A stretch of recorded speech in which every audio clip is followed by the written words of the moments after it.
Recibimos en la mañana, así son las cosas, al responsable del área relacionada con los derechos humanos de la Defensoría del Pueblo de la ciudad de Río Cuarto, Walter Torres, porque hoy se cumple, o se está cumpliendo, un aniversario de la sanción de la ley del matrimonio igualitario en la Argentina, la ley 26.618. No es hoy, sino esta semana que estamos transitando.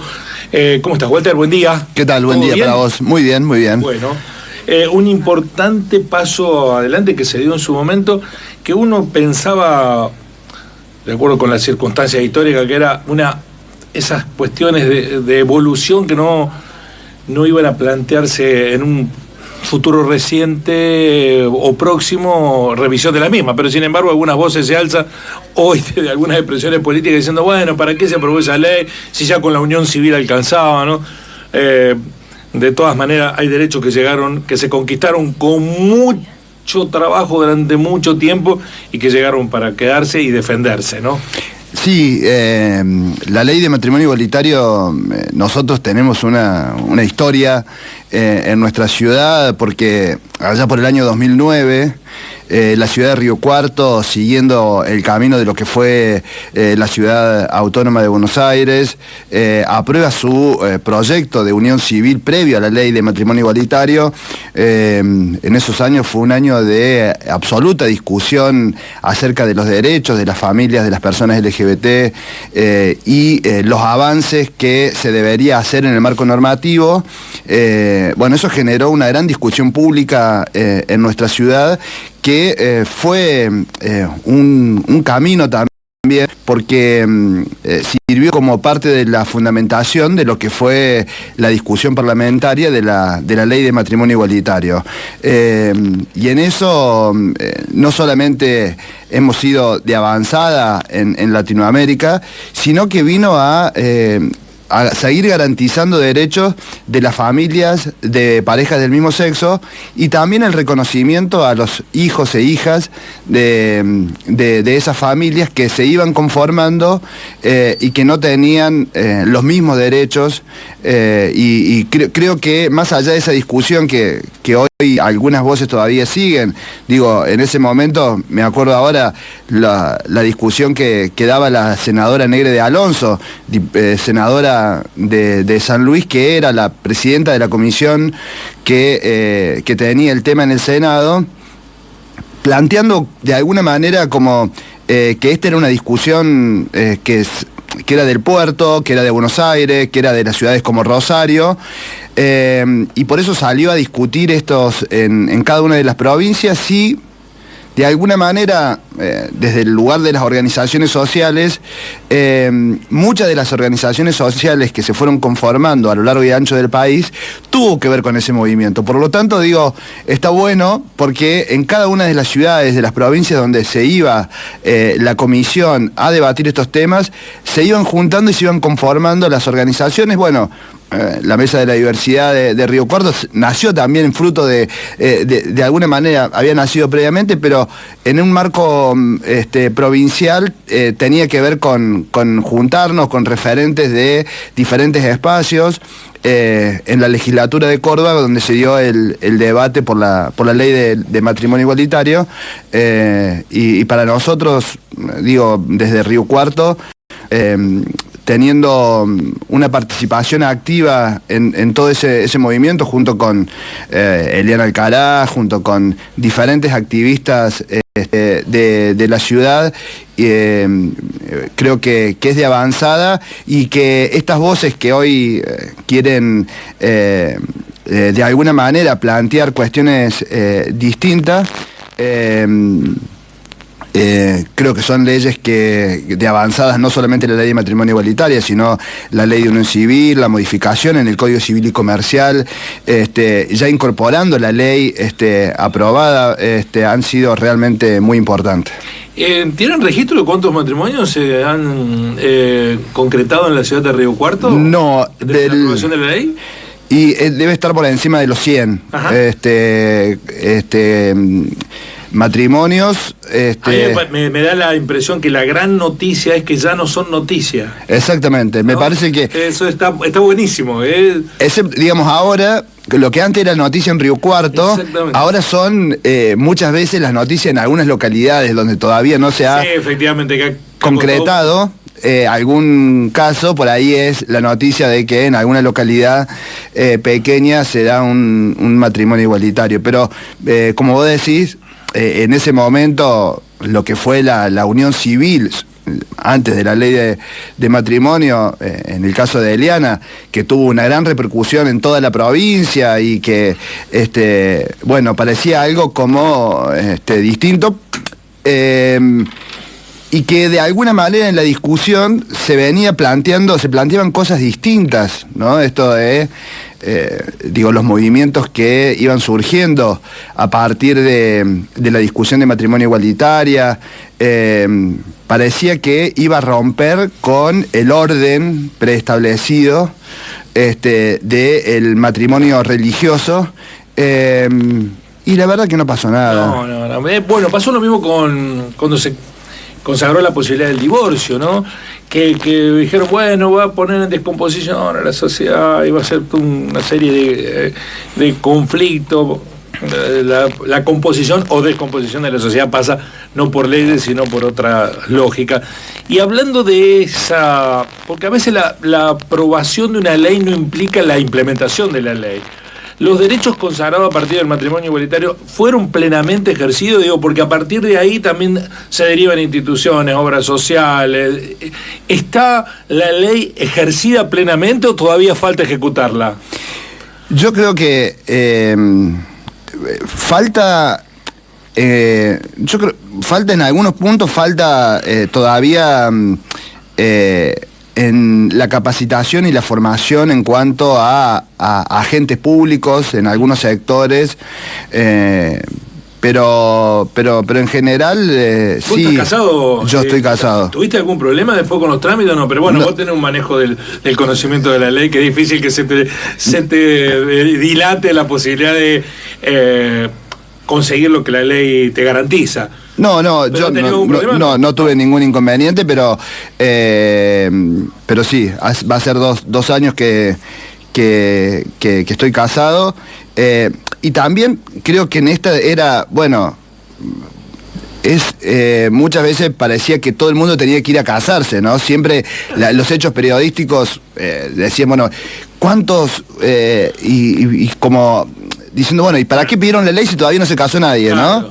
Entonces, en realidad es tener la posibilidad de hacerlo, y quien quiera lo puede hacer, y yo creo que ha sido muy importante en cuanto al reconocimiento, ¿no? Situaciones públicas que habían pasado en su momento de personajes, de figuras públicas, en cuanto a las cuestiones de herencia, en cuanto a la asistencia en casos de enfermedad, que muchas veces, si esa situación no está registrada a través del matrimonio, terminan sucediendo situaciones no queridas con los bienes de las personas, y mucho más si esos derechos tienen que ver con hijos y con hijas.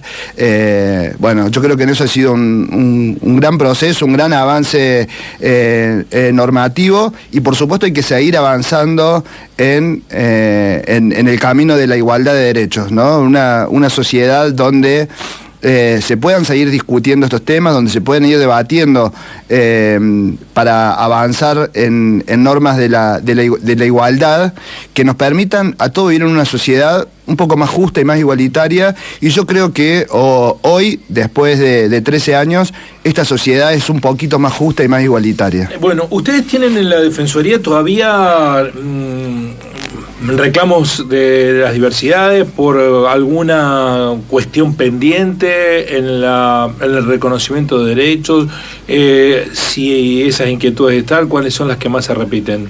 Fundamentalmente aquellas que tienen que ver con las personas trans, los niños, niñas y adolescentes, en el reconocimiento de su identidad de género en el ámbito escolar, bueno, o en algunas cuestiones que tienen que ver con algunas obras sociales. ¿Hay muchos casos en Río Cuarto? Sí, hemos tenido casos fundamentalmente en el ámbito escolar y en el ámbito de las obras sociales, pero que rápidamente se van resolviendo en función del cumplimiento de la ley. Bueno, en esto siempre sabíamos que el recorrido de la igualdad jurídica significaba además poder seguir avanzando en tener que generar cuestiones de militancia de la norma. Entonces, muchas veces es por el desconocimiento y porque por ahí ante la cuestión de no conocer la norma es, y bueno, ¿y entonces qué va a pasar si yo hago tal o cual cosa? Cuando uno puede militar la norma en el buen sentido y puede decir, mira, acá está la ley, estos son los pasos a seguir, ya se quedan tranquilos y todos los temas que hemos tenido lo hemos podido ir resolviendo en la discusión, tanto en el ámbito escolar o con las obras sociales. Y para finalizar, ya es más personal, ¿temen que se retroceda con alguno de esos derechos respecto de algunas voces que se han instalado? Creo que son más mediáticas que otra cosa, ¿no? Pero bueno, temen que haya una involución en vez de seguir evolucionando, porque hay aspectos que todavía están pendientes de igualar en derechos. Yo creo que no. Creo que no existe esa posibilidad. Primero porque estos derechos conquistados, más allá de que han tenido que pasar por un trámite parlamentario, surgen desde las organizaciones sociales a lo largo y a lo ancho del país, digamos, iniciativas, la mayoría de las normativas que tienen que ver con igualdad de derechos han sido previamente discutidas en organizaciones sociales, la ley de matrimonio igualitario, identidad de género, reproducción humana asistida, por lo tanto yo creo que no va a haber ninguna cuestión de retroceso en ese sentido. Lo otro tiene que ver con discusiones públicas de algunos sectores que por supuesto está bien y digamos cada uno puede plantear desde su lugar la postura que lo quiera hacer. De todas maneras, yo creo que hay una evolución cultural en la sociedad. En otro tiempo era impensado, a un candidato en estas elecciones tuvo que renunciar por su discurso homofóbico, ¿no? Que es rechazado por la sociedad, ya no hay margen. No, y además yo creo que también es que en diferentes puntos del país también, en el marco de las elecciones, hay candidatos de los diferentes colectivos en las diferentes listas, digo también, porque muchas veces también tiene que ver con esto, ¿no? Es generar la discusión abriendo espacio y abriendo oportunidades para que todo el mundo tenga la posibilidad de en esos ámbitos. Y bueno, la verdad que de los diferentes espacios políticos a lo largo y a lo ancho del país tienen dentro de su lista candidatos del colectivo LGBT. Bueno, dice Adriana, ¿quién es el personaje que habla? No se presentó, soy tal. Bueno, lo presentamos al comienzo, Adriana, a lo mejor si no lo hicimos a la mitad, lo volvemos a reiterar, porque el reportaje a lo mejor no lo agarró desde el comienzo. El que habla con nosotros es Walter Torres, coordinador del Observatorio Permanente de Migrantes y responsable del área de Derechos Humanos de la Defensoría del Pueblo de la ciudad de Río Cuarto. Esta idea de que tiene mucha gente en las redes sociales que vos le tenés que estar llevando el servicio permanentemente, evidentemente no escucharon desde el comienzo.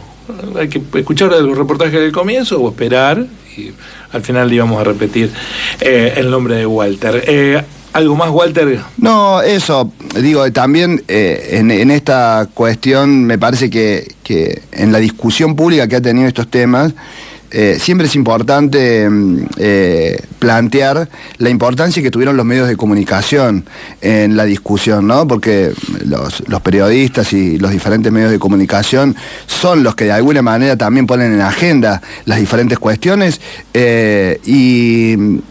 a nivel nacional y lo que nos ha tocado en el ámbito local, los medios de comunicación le ha dado amplia difusión a todas las cuestiones que tienen que ver con la igualdad de derechos, igualdad de oportunidades, y eso también ha sido muy importante en la discusión pública que han tenido estos temas. Sí. Lo laboral sigue muy atrasado, Walter, la participación. Tengo por razones familiares que viajar casi una vez por mes a Córdoba, y veo que en Córdoba están mucho más insertados las diversidades sexuales al mundo del empleo, al mundo laboral, que aquí. ¿Esto es así? ¿De a poco está cambiando? No, creo que, a ver, en el ámbito municipal se aprobó el cupo laboral. Pero más allá del cupo, que a veces y después, una imposición, digo, que haya aceptación, que no sea ni bueno ni malo por la autopercepción sexual, sino el compromiso laboral que se tiene. Hay que generar diferentes espacios de discusión, pero bueno, creo que muchas veces era impensado tener a personas trans en los diferentes ámbitos. Uno hoy va al Banco Nación y en la mesa de entrada uno va al Correo Argentino, al Consejo Deliberante, a diferentes áreas del gobierno municipal. Sigue siendo lo público, lo privado. Y hay una deuda de la parte privada. Fundamentalmente creo que lo que existe son los prejuicios, y en realidad lo que se está hablando es de generar oportunidades, y me parece que en esas oportunidades uno puede saber si alguien tiene la posibilidad y la capacidad, si uno le da la oportunidad para poder hacerlo, y me parece que ese es el desafío. La ordenanza plantea esta discusión y me parece que hay que avanzar en ese sentido. Gracias, Walter, por venir, muy amable. Gracias a vos. Así son los derechos y las obligaciones.